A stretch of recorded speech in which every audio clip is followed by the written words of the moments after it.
sa another episode ng ating vlog sa Badong Aratelis po. Pag-uusapan natin ngayon, ito po, no?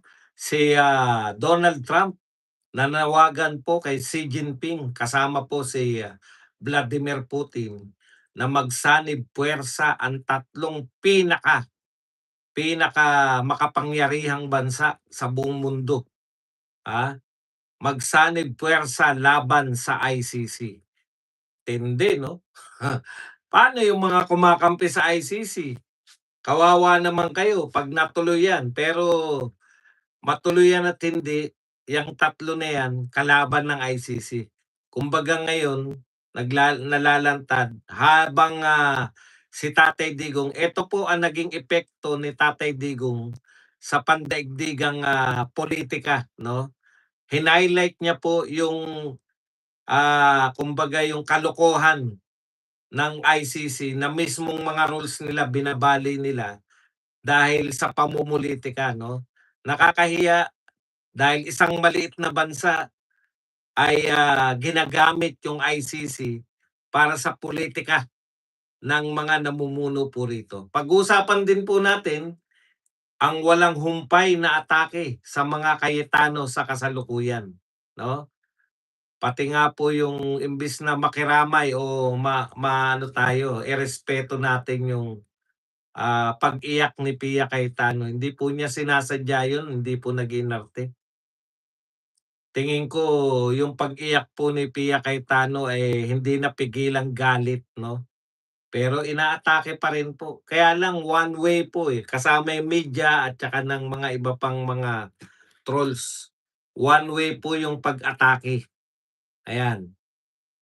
Yan po ang mga pag-uusapan natin, pero bago yan, kung bago ka pa lang dito sa ating channel, mag-subscribe ka na. Dahil ito lang ang tanging channel na may kinikilingan, may pinapanigan, una sa balita, huli sa impormasyon, kaya ano pang hinihintay nyo? Pindot na, okay. Mag-likes na po kayo at i-share nyo po itong mga video natin. No? Pasensya na po kayo, isang araw po tayong wala dahil nagpahinga po ako. Hindi, alam nyo naman, medyo may pangit akong naging karanasan sa laro, na-addict ako na isang araw. Hindi ako natulog, nung kagabi. Hindi nung isang gabi pala. Hindi ako natulog kaya lulugo-lugo ako sa buong ano, pati nga dun sa ano, sa Birada Agila, hindi niyo lang gaano nahalata. Pero yun po ang problema ng walang tulog. Ngayon sasabihin niyo hindi kayo natutulog, ako nga lulugo-lugo, isang araw lang ako hindi natulog. Anyways, maganda po 'tong mga pangyayari. Ayan, nagsalita na po o nanawagan. Alam niyo po ngayon, hindi Z, yung mga barilan. Ngayon po, meron pong summit sa pagitan po ni Donald Trump at ni Xi Jinping, 'no? Habang sila po ay, bumisita po si Donald Trump diyan po sa China. Oh, yang mga, si Donald Trump pro-China? Banatan niyo po si Donald Trump ngayon, bakit tahimik kayo? Yung mga pro-US, ah, na anti-China, banatan niyo si Donald Trump. Alam niyo po ang ganda po nito dahil dating actually, magkakalaban po sila sa politika, 'di ba? Kalaban ng China. Sabi nga ng China, "Magbati-bati na lang tayo, magtulungan tayo, sabi ni Xi Jinping kay Donald Trump, "Magtulungan tayo, gaganda pa yung mundo." Correct. Kaya lang, isa po sa mga ako nagulat, 'no, alam po natin yung tatlo na yan hindi po member ng ICC. Pero naapektuhan po sila dahil makulit 'tong mga ICC na 'to, eh. Mukhang hindi po pinapansin ngayon kasi sa totoo lang hindi naman talaga tayo pansinin, pero mapapansin na tayo ngayon. 'Pag nagtuloy-tuloy itong, balak ni Donald Trump na talagang, labanan, direktang labanan yung ICC, mapapansin na po, isa yan sa mga gagawin nilang halimbawa yung kaso ni Tatay Digong. Tandaan po ninyo, ang Pilipinas po, bagamat hindi po binabalita ng mainstream media, okay, yan pong kaso ni Tatay Digong, kalat na po. Kasi nagsulat po sa The Times. Hindi ko alam sa New York Times, basta Times po yung pinagsulatan nung sinasabi ko po sa si Eleanor, nakalimutan ko na yung apelyido, basta isang Eleanor na dating ay kasalukuyang international lawyer. Naging lawyer na po siya ng prosecution diyan po sa ICC. Naging lawyer din po siya ng depensa diyan din po sa ICC. Ang Eleanor hindi po walang ya ka, asawa ni Roosevelt yan eh. Eleanor Rigby. Okay. Yan po, nagsulat po siya ng article para ang teka muna, Eleanor of ICC. Hindi ako mapapakali eh. Eleanor of ICC. Yan. Eleanor Stephenson. Okay. Ang pinaka-argumento po niya, yung treatment of the Philippines is no way to win friends. Kasi po, alam naman natin na si Donald Trump, binigyan na ng sanction yan. Eto matitigas po yung ulo ng mga pinuno dito sa atin eh. Sabi ni Donald Trump, paalala lang natin kay BBM at sa mga tao sa gobyerno. Sino man ang makipagtulungan diyan sa ICC, papatawan rin ng parusa ng United States of America. Mr. Donald Trump, eto po, tuwan-tuwa po sila na ipapatupad ng gobyerno namin si Eleanor Stephenson. Mr. Donald Trump, Mr. President of United States, gustong-gusto po nilang ipatupad yung mga utos ng ICC. Hindi kayo kino-consider. Ito po ang gobyernong kaalyado nyo. Alam nyo, pag uminit po yan, kita nyo ang epekto niyan? Alam nyo yun na ang kontrolado ng US, United Nations.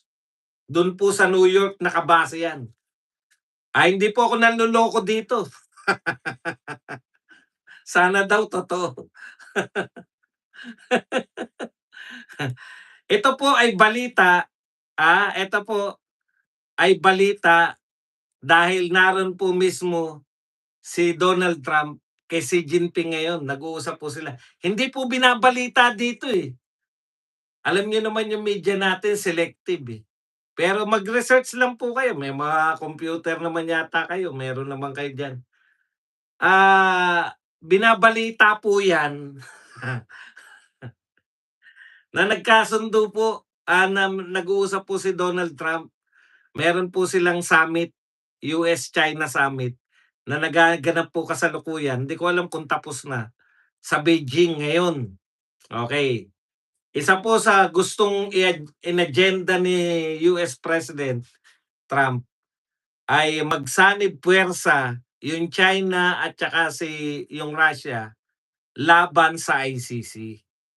Ito po yung mga dahilan nila, no? The three nations have common interest because none of them are member states of Rome Statute that governs the ICC. And all three have actively worked to resist global legal authority. Yan. So hiwa-hiwalay po ay meron na po silang atake sa ICC. Ang gusto ni Donald Trump, para mas malakas yung impact at mabuwag na yung ICC, magsanib puwersa po sila. Okay, the trilateral move against the court. The US proposal, President Trump floated the trilateral initiative during a closed-door meeting with Xi Jinping, arguing that Washington, Beijing, and Moscow have shared interest in opposing what they view as judicial overreach. Ang ibig sabihin po, Prinopose po ni Donald Trump etong, na magsanib puwersa yung tatlong pinakamakapangyarihang bansa para po i-oppose na 'tong ICC. Bakit po? Kasi sa tingin nila, itong ICC sa tingin ni Donald Trump ay nagkaroon na ng judicial overreach and nagkaroon na ng politicization itong kanilang, international court. So, magandang halimbawa niyan, ang halimbawa niyan yung patuloy na pakikialam ng ICC sa mga internal na usapin. Pero yan nga, diyan galit si Donald Trump, eh. Kasi pinagtangkaan din ng ICC na imbestigahan itong mga ginagawa ng US 'pag sila po ay lumulusob sa ibang bansa, 'yan. Tapos yung kaalyado niya, number one na kaalyado niya si Benjamin Netanyahu ng Israel, eh, wanted din dito sa ICC. Okay. Tapos si ano naman po, eto naman pong si, Putin, wanted din po 'to sa ICC, pero in return, ang ginawa po ni Russia, ni Putin, nag-issue po sila ng criminal arrest warrants for ICC judges and the chief prosecutor. Okay. Tapos hindi po ni-recognize ng Russia yung, yung warrant of arrest kay kay Putin. Actually wala naman pong 'pag hindi ka naman member na bansa, hindi mo naman dapat kinikilala yung mga warrant of arrest na yan, eh. Tanging Pilipinas lang po ang bansa na hindi na po member ng ICC pero kinikilala pa rin natin yung mga warrant of arrest mula sa ICC. Kita niyo ngayon tarantan-taranta na lahat, inutusan na lahat. Ngayon 'pag eto po napukusan po ni Putin, 'pag nahuli po si Bato, tiyak puputok na naman 'yan, 'yan. Puputok na naman po sa international 'yan na isang sitting senator hinuli ng ICC, yung sitting senator ng non-member state. At nakakahiya na po tayo, eh. Si Saldico po, bigyan ko po kayo ng halimbawa ng kahihiyan. Si Saldico po, wanted dito sa Pilipinas, 'di po ba? Si Saldico po, kung totoo yung kwento nila 'to, eh. Si Saldico po nahuli, ayon kay, nahuli pero hindi ano yung dini-deny nila? Nahuli pero hindi naaresto, ayan. Nahuli si Saldico pero hindi naaresto, ah, hindi rin daw na-detain. Bakit? Pinakawalan, pansamantala lang yung pagkakatigil sa Czech Republic. Eh, samantalang nag-request na yung Pilipinas na papunta na. Sabi nila wala namang red notice ang ICC.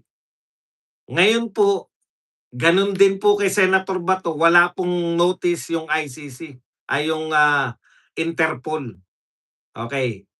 Kung wala pong notice yung Interpol, direkta na po tayong sumusunod. Nung kay Tatay Digong po kasi, na-stop lang, nahuli pero hindi nakulong. Nahuli pero hindi naaresto. Oh. Gaguhan lang ng mga salita, eh, 'di ba? Eh, iniikot-ikot lang tayo ng mga 'to, eh. Okay. Eto po, sa kaso po ni Tatay Digong, at least meron silang sinasabi na nakipagtulungan tayo hindi sa ICC, kundi sa Interpol. Ngayon po malala, hindi na po tayo nakikipagtulungan sa Interpol, sa ICC na po direkta. Oh, kaya po patong-patong po na kaso ang puwede 'pag nahuli po si Bato, patong-patong na kaso ang haharapin ninyo 'pag presidente na si VP Sara. Okay, good news po 'to kasi na-expose na po sa pandaigdigang, larangan ito pong ginagawa ng ICC. Lalo na po 'to 'no, ang ganda po ng punto rito ng ano, ang ganda po ng punto nito ni Eleanor, sino ka na nga? Eleanor Stephenson. Ang sabi po ni Eleanor Stephenson, ah, ni-reject na nga tayo. Actually, hindi po siya pro-Pilipinas, pro-ICC po 'to. Oh, sabi niya, "Di ba kayo nahiya? Ni-reject na kayo. Ni-reject na ng Pilipinas ang ICC.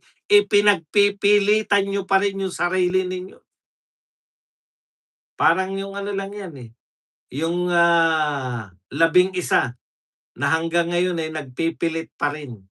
Anyway, dito muna tayo sa ICC. 'Pag natuloy po 'yan, nagkaroon po ng formal agreement, nagkaroon po ng tratado. Halimbawa, Stephenson Eleanor. Hindi po, Eleanor Stephenson. Tama, okey. 'Pag nagkaroon po ng kasunduan sa pagitan ng US, China at tsaka Russia, halos lahat po ng bansa kaalyado nitong tatlo na 'to. Ilan na lang matitira, siguro, mga European Union. Halimbawa, 'pag dineklara nila na hindi namin kinikilala ang, ICC bilang international court. Halimbawa, nagdeklara yung tatlo, kasi bubuo po sila ng, treaty. Ang una nilang, ang una nilang gagawin diyan na para hindi kilalanin ng ICC, idedeklara ng tatlo na hindi nila kinikilala yung ICC bilang isang legit na international court, or bubuo sila ng panibagong parang ICC. Yan po. Kaya eto po, ang mangyayari po niyan dahil marami silang kaalyado, di mag-e-enter naman, parang Rome Statute, panibago. So, halimbawa, napag-usapan nila, nagkaroon ng Beijing Statute na hindi kikilalanin ng mga pipirmang bansa dito, hindi natin kikilalanin yung ICC. So, pipirma ngayon lahat ng mga kaalyado nila bilang pagtaliwas. Dun po, hindi po direkta na gigibain po nila. Puwede po silang magbuo ng, treaty nila na hindi kinikilala. Siyempre marami silang kaalyado, gusto magsipsip. Paano 'yan, BBM? Saan ka papapil niyan 'pag nagkaroon ng kasunduan yang dalawa na 'yan? Oh, kawawa ka, ma-i-isolate ka na naman. Alam niyo po, isa pang hindi binabalita ng, mga local media natin, yun pong, reklamo ng isang, international NGO, yung pong, reklamo nila rito sa, kay BBM, 'yan. Yung mga katiwalian dito sa Pilipinas hindi rin po binabalita. Grabe po talaga 'tong ano, 'tong, sisikat po tayo ngayon. Kasi po dina-downplay lang ng media natin, pero sa United Nations po, ipinasok na po, kung ayon dito sa source natin, may source din, 'no. Eto, tanong natin, is BBM, had Tagalogin na nga natin, may, kaso bang isinampa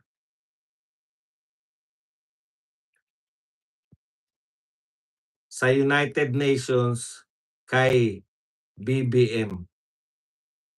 Tanong lang natin, baka fake news naman yung nagbalita na yun. Hindi 'to binabalita.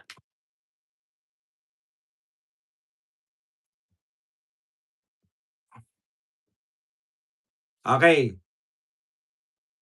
So sa tanong na tinanong po natin 'to si Gemini, may kaso bang isinampa sa UN kay BBM? Ang sagot, walang opisyal na kasong kriminal o legal na isinampa ng mismong United Nations o ng mga kaakibat nitong korte laban kay Pangulong Ferdinand Marcos Jr.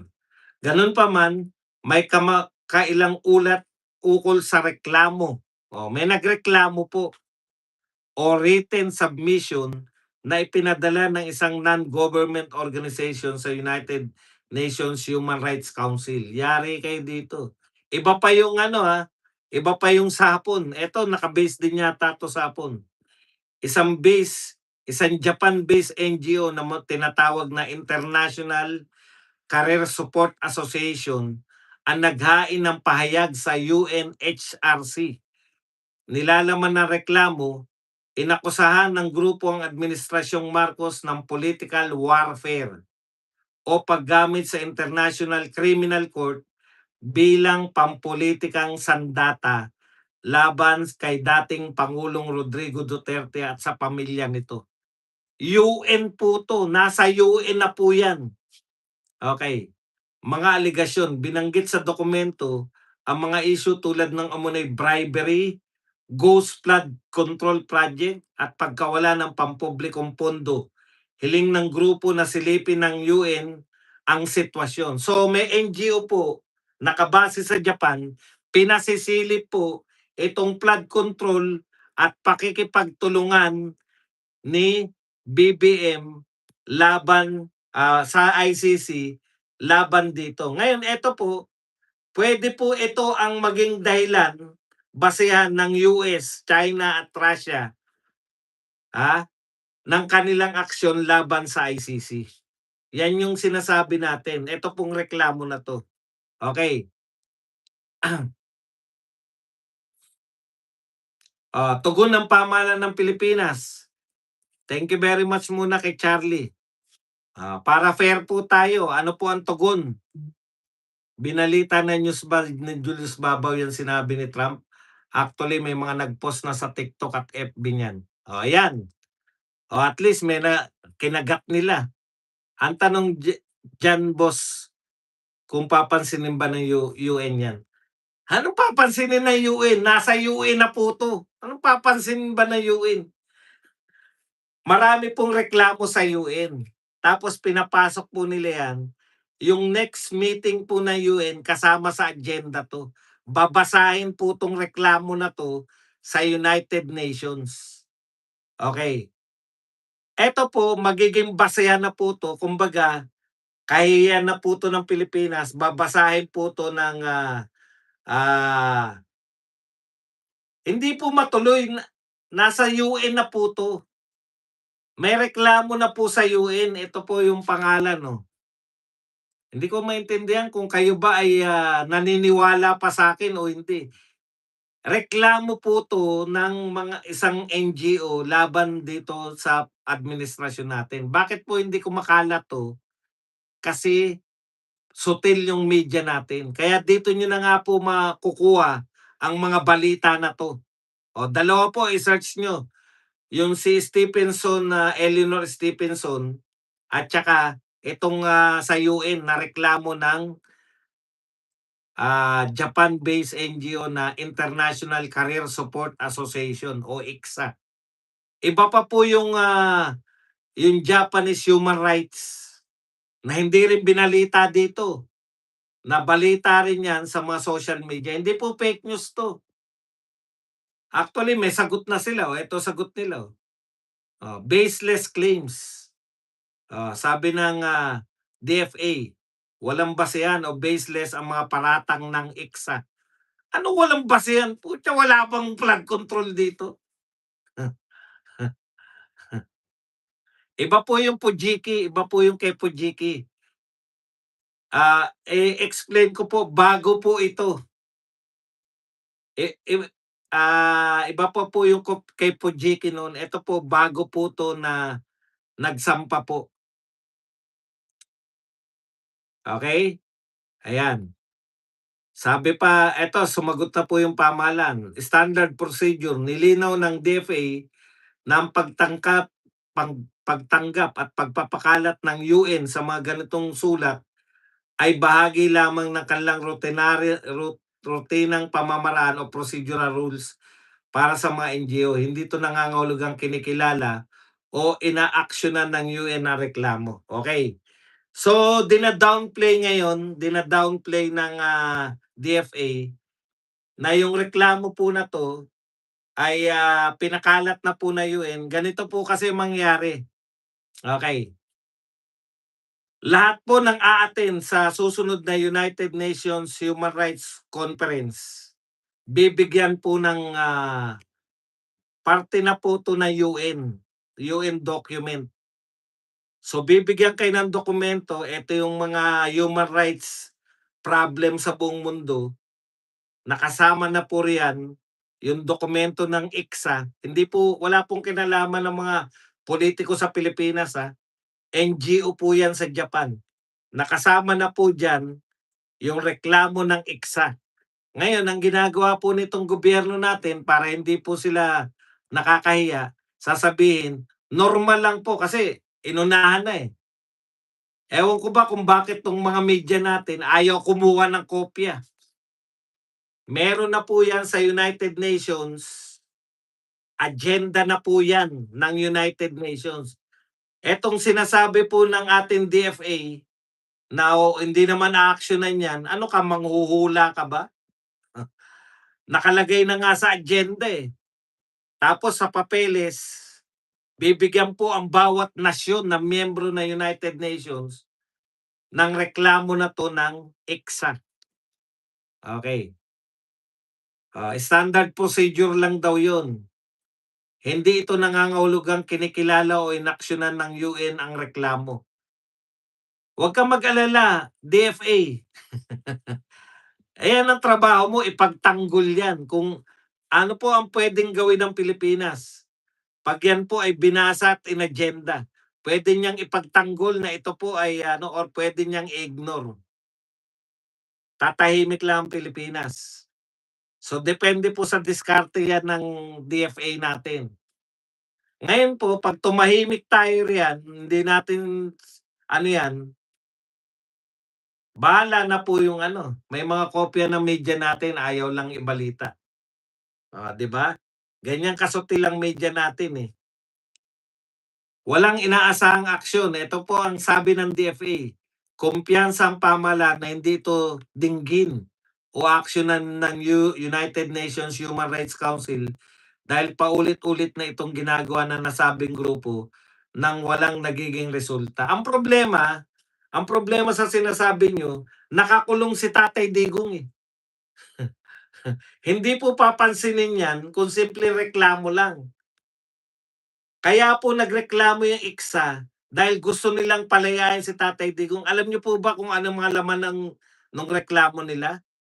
Oh, 1 taon nang mahigit si Tatay Digong na nakakulong, 81 years old. Kaya po United Nations Human Rights 'to, eh.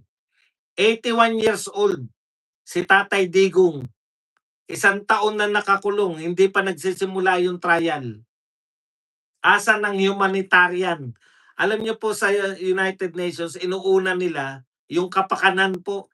Hindi po importante sa kanila sa UN Human Rights, hindi po importante sa United Nations Human Rights kung guilty ba ang tao o hindi.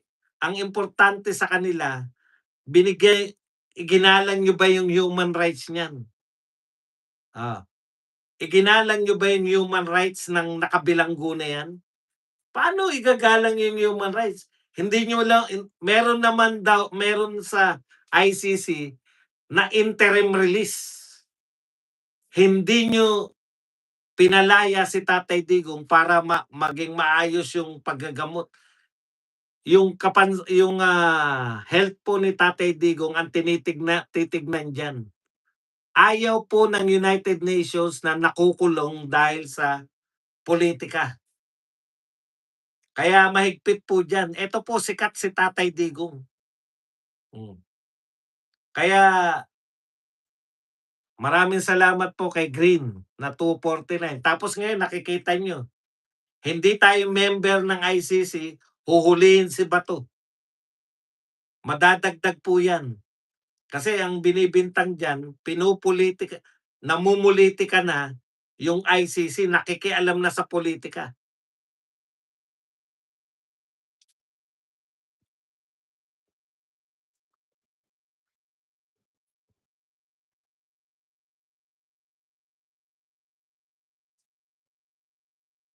Hindi po tayo name-make news. Ayan, sumagot nga yung DFA, eh. Ang sabi lang nila hindi daw aaksiyunan yan ng UN. Wala kaming pakialam, basta napaparating. Buti pa nga 'to mga Hapon concern 'no, concern kay Tatay Digong, yung gobyerno natin siya yung nagdala. Isa pa sa mga reklamo nitong ICSA, mismo yung ICC lumalabag sa sarili niyang rules, maipakulong lang si Tatay Digong. Kaya maraming ipapaliwanag yung, ICC. Tapos puwede po yang gawin nila Donald Trump na patunay, yang reklamo na yan, yung sinasabi ng DFA na wala namang paulit-ulit yung mga reklamo sa United Nations na ganyan, hindi naman daw pinapansin ng United Nations. Eh, ang problema, yung United Nations kontrolado ng US yan, eh. Oh, 'pag pinatulan niya ng US, sinabi ng US sa kanyang, representative sa United Nations, i-highlight niya yan, yung reklamo sa ICC para kumbaga gagamitin niya yung reklamo ng ICSA laban sa ICC. Papaano yun? O hindi pa rin action yung United Nations? Hindi man umaksyon ng United Nations, hindi nila puwedeng i-deny, hindi nila puwedeng i-deny na mayroon pong reklamo. Meron pong dokumento na inireklamo na sila sa United Nations itong gobyerno natin.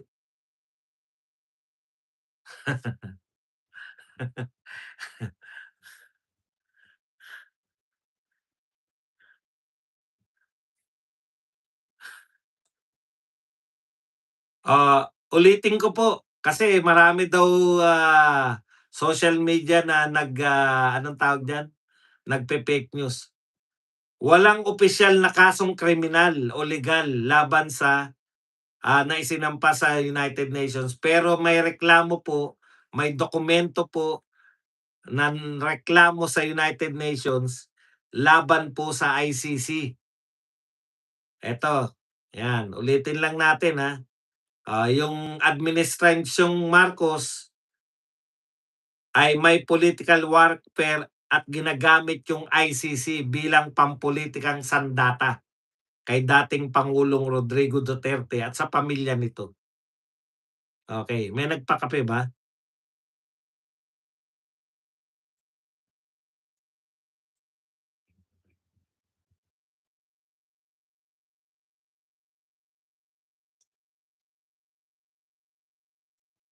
Okay, punta na po tayo sa mga balitang Pam-Pilipinas.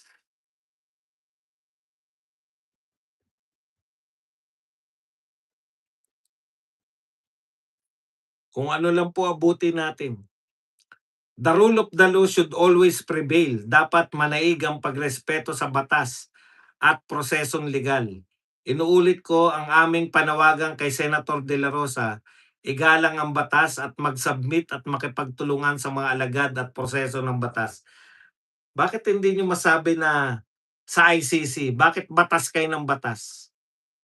Igalang ang ICC, makipagtulungan sa ICC.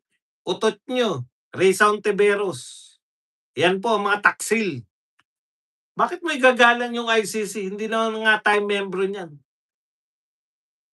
Ang warrant of arrest, Raysa Ontiveros, hindi po batas ng Pilipinas. Huwag niyong linlangin yung mga tao.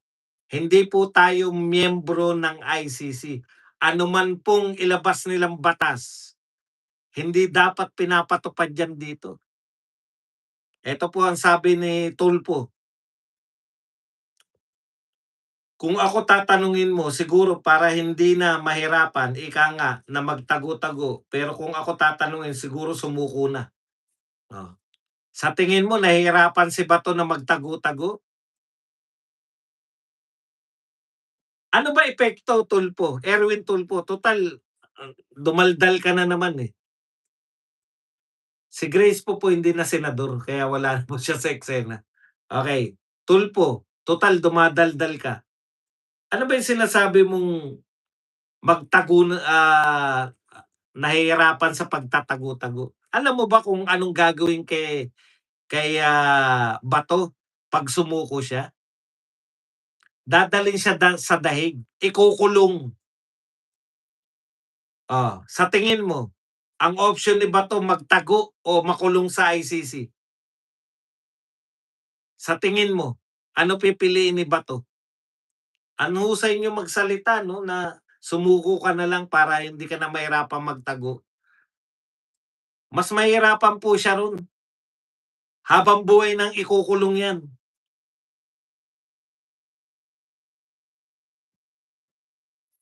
Okey, binanatan po ni Rowena Guanzon ito si Erwin Tulfo. Ang daldal ng mga Tulfo ngayon 'no, napahiya po kasi sila, eh.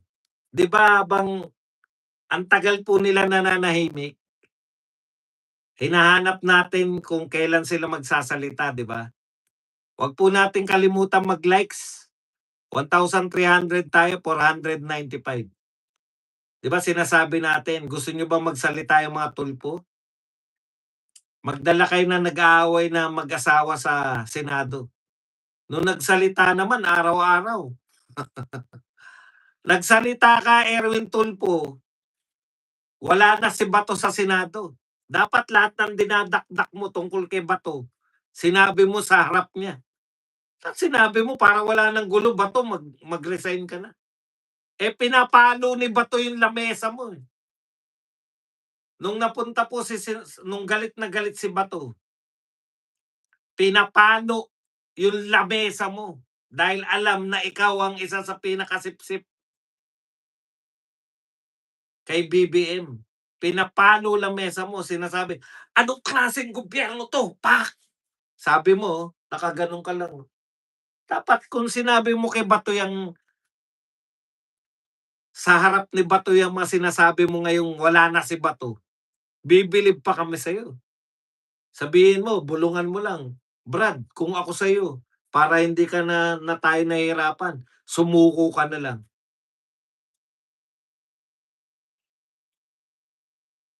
Ang galing niyong magsalita ng ano 'no, ng sumuko na lang. Okey, isa sa sinabi ni continuous daw po yung kudeta threat. Sabi ni Tulfo ito, "Tuloy-tuloy ang usapan ng kudeta sa Senado dahil 12/11." Ito po sabi ni Tulfo, ni Erwin 'to, Erwin. 12/11 naman ang bilang na majority sa minority. Isa lang ang kailangan nila at sila na ang new majority. New majority kayo pero hindi ibig sabihin na mapapalitan ng Senado 'pag may isang bumaliktad. Dapat dalawa. Ano sabi sa'yo ni Rowena Guanzon? "Magbasa ka nga ng rules niyo diyan, 13 pa din ang kailangan na bilang. Sa botohan lang kayo mananalo yung ano, 'di ba, 12/11. Pero si Cayetano pa rin pa ang presidente kung hindi kayo 13." Alam, paulit-ulit na kami ritong mga taga-social media, 13 ang kinakailangan. Yung senador, 12 lang daw, puwede na. Nak ng tinapay. Okey, lahat ng ginawa ni Aplaska approve ni Senator Alan Cayetano. Ano po bang ginawa ni Aplaska na kakaiba? Eto, sabi yan ni Auntie Claire, lahat daw po ng ginawa ni Aplaska approve ni Cayetano. Ang tanong ko, may masama po bang ginawa si Aplaca? Ilan po ang namatay, ilan po ang sugatan? Zero. Zero namatay, zero sugatan.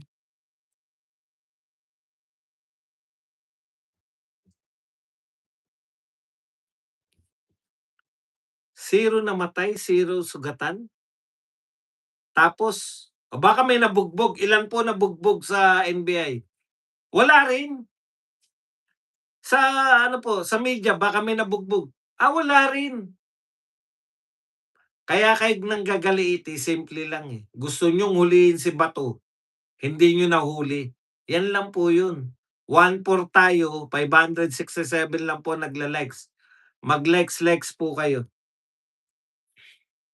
Galit na galit kayo sa mga Cayetano, ano ngayon alangan namang si Aplaska, hindi alam ni Cayetano yung ginagawa niya.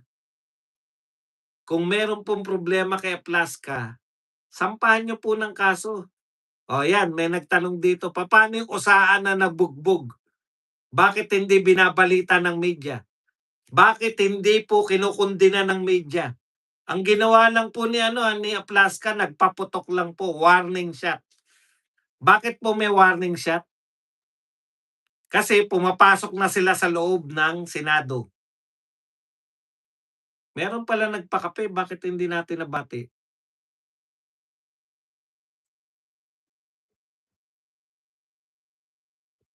Si Green, tsaka si Karil, at tsaka si Charlie. Yan, maraming salamat sa inyo. Okay. Masama po bang i-prevent niyo yung pagpasok ng armadong grupo na hindi nagpaalam? Office of Sergeant at Arms. Ipe-prevent niya po. Kung kayo po sa bahay ninyo, may pumapasok, nagtatangkang pumasok na armado, okay lang sa inyo? May baril kayong legal? Illegal po ba yung baril ni Aplaska? Yan ang tanong namin eh. Illegal po ba yung baril ni Aplaska? Legal. Kung legal po, para saan po yun? Para ipakita may baril kami, huwag kayong papasok. Okay, 'di ba? Kinundinan niyo ba yun ng bugbog dun sa USAA?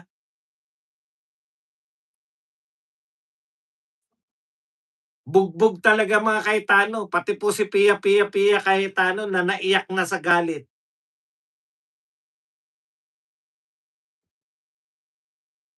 Alam mo Ma'am Pia, hindi kayo sanay na ganyan, 'di ba? Kasi nag-exist kayo, matagal ka ng senador. Hindi naman kayo talaga yung mga main actor, na welcome po sa pagkampi sa mga Duterte. Yan po mangyayari sa inyo. Walang humpay na atake. Kaya magsanay na po kayong maging matatag. Kasi alam ko yung emosyon niyo, eh. Durog na durog kayo dahil hindi naman kayo sanay na binabanatan. Wala pa po sa pamilya niyo yung nakakulong po sa labas. Tignan niyo po yung mga Duterte, gumaya po kayo sa mga Duterte. Ma'am Pia, sana ito lang pakiusap ko sa'yo. Nagpakita ka ng emosyon na ikaw ay galit na napaiyak ka nga sa galit. Wala po wala po sa kanila 'yan. Tignan niyo ang ginawa. Ginamit pa yung pag-iyak niyo para kayo banatan. Malulupit po yang mga 'yan. 'Pag nagpakita kayo diyan sa mga DDH, Duterte diehard haters, 'pag nagpakita po kayo ng kahinaan, akala nila mahina kayo, eh. Senator Pia Cayetano, yung pag-iyak niyo na 'yan, akala nila mahina kayo. Kaya akala nila dahil umiyak kayo na nanghihingi kayo ng simpatya. Hindi kayo bibigyan ng simpatya ng mga 'yan. Atake. Umiiyak ka, inatake lang kayo. Sana maging tanda 'to sa inyo, Senator Pia. 'Wag po kayong magpakita diyan sa mga 'yan ng mga kahinaan. Yung iiyak kayo, hindi po nila papansinin 'yan. Nakikita pa nila 'yan na kahinaan ninyo kaya atake pa. Mag-ano po kayo, narito po kami. Gusto niyo mag-hire ng biro lang. Atakihin talaga kayo ng mga trolls diyan. Pati yung pag-iyak. Ngayon eto atake nila. Facebook page ni Senator Pia Cayetano naka-off ang comment section. Sabi ng netizen, "Paano ko kumustahin kung naka-off ang comment section?" Tignan niyo. Alam ko yung galit niyo na yun na hindi man lang kayo kinumusta, 'di ba? Pero hindi po akala niyo ba yung mga kalaban 'pag nagpakita kayo ng emosyon yung aamuin kayo ng mga 'yan? Huwag kayong magpakita ng emosyon, umiyak po kayo, 'wag po sa publiko, yun lang po. Kasi kita niyo yung ano nila, ginaganon pa ni ano, ni Auntie Claire. Ginagaya pa yung pag-iyak mo ni Auntie Claire. Okey, Michael Pahatin sa Cayetano siblings, magkapatid na sinungaling.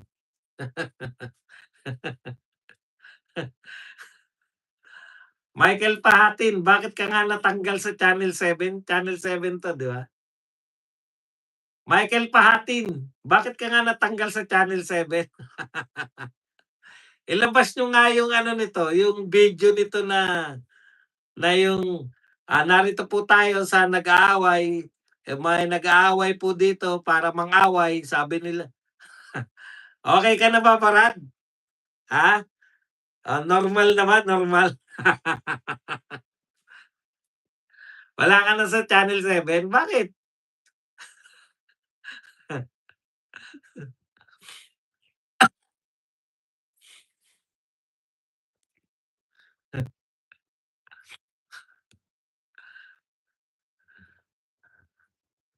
Eto po, pinapakalat ninyo ang ay hindi, eto bakit daw nagsisinungaling. Eto, under attack tapos lumabas sa video na wala naman talaga. Walang nangumusta tapos lumabas ang messages na marami pala nangumusta. Magkapatid na sinungaling, sabi ni Michael Pahatin. Hindi mo naintindihan, eh, close sila, eh, 'no? Kung nag-message lang na o sa mga ano, yung ang sinasabi niya nangumusta, mga close sila, eh. In fact, ito si Pia Cayetano, member siya ng majority. Ang sinasabi Pahatin kasi siyempre hindi mo maintindihan 'yan dahil kulta-kulta na utak mo, eh, 'di ba? May nag-aaway dito, nag-aaway. Okey, Michael Patin, makinig ka. Yung sinasabing kumusta yung personal, yung tatawagan ka ni Tito Soto, tatawa tatawagan ka ni ano, ni Ping Lacson, "Oh, Pia, nagpuputukan diyan, nasaan ka?" Yung gano'n, yung personal, hindi yung literal na message. Hindi yung kinumusta sa message, yung kinumusta na, 'di ba, tinawagan ka. Kasi gano'n pagka talagang concerned, 'di ba, tatawagan mo, eh. Yung sinasabi niyo marami nangumusta sa ano, sa tingin mo ba, Michael Pahatin, habang nagpuputukan magagawa pa ni Pia na mag-scroll sa kanyang Messenger? Yung yung mga group chat po, sa normal lang po na sitwasyon, 'no? Pero 'pag nagkakagulong ganyan, hindi mo na magbubukas ka ng ano, "Tignan ko nga kung may message ako." Kayo naman, 'no? Yung mga group chat po, sa normal lang na, paggising mo, "Tignan ko nga kung meron akong ano, group chat." 'Pag nagkakagulo pong ganyan, gusto mong kumustahin si Pia Cayetano, tatawagan mo, magre-ring yun. "Oh, si Senate President tumatawag. Oh, okey lang po kami rito, Senate President." Gano'n po yung sinabi niyang pangungumusta, hindi yung sa tingin niyo ba magme-Messenger pa sila, bubukas pa sila ng laptop nila? Yung sinasabi mong lumabas na wala namang hindi naman daw under attack kasi wala naman daw na ang gusto nilang palabasin, si Aplaska nagpaputok. Wala talagang NBI na napunta ro'n. Na nagpaputok. Nakita namin yung GMA o ABS-CBN, eh. Yung reporter tumatakbo kasama ng mga NBI, eh. Ang kinakatwiran nila nasa GSIS sila. Tumakbo sila, galing sila ng Senate, eh. Ibig niyong sabihin, nagpaputok nagpaputok si Aplaska nang wala siyang nakitang NBI? Hindi porket hindi nakita sa CCTV, wala ng tao ro'n. Ba't naman magpapaputok? Yan po ang problema, eh, 'no, ginawa na nila na kuwento. Ang kuwento nila, yan, katulad nito. Kaya sinungaling na ngayon yung mga nakarinig ng putok. Ang tanong ko lang sa inyo, paano yung may nahuli na taga-NBI? Dininay na ba ng NBI na hindi nila kasama yon?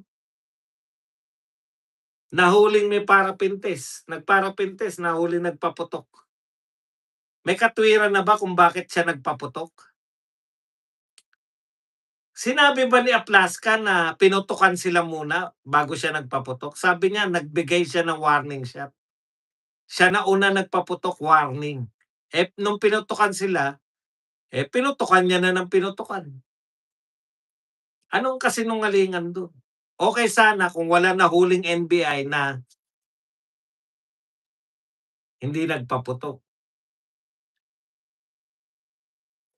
Ayan 'no, Antikler, malalang-malala ka na, huwag kang ganyan, eh, government official ka.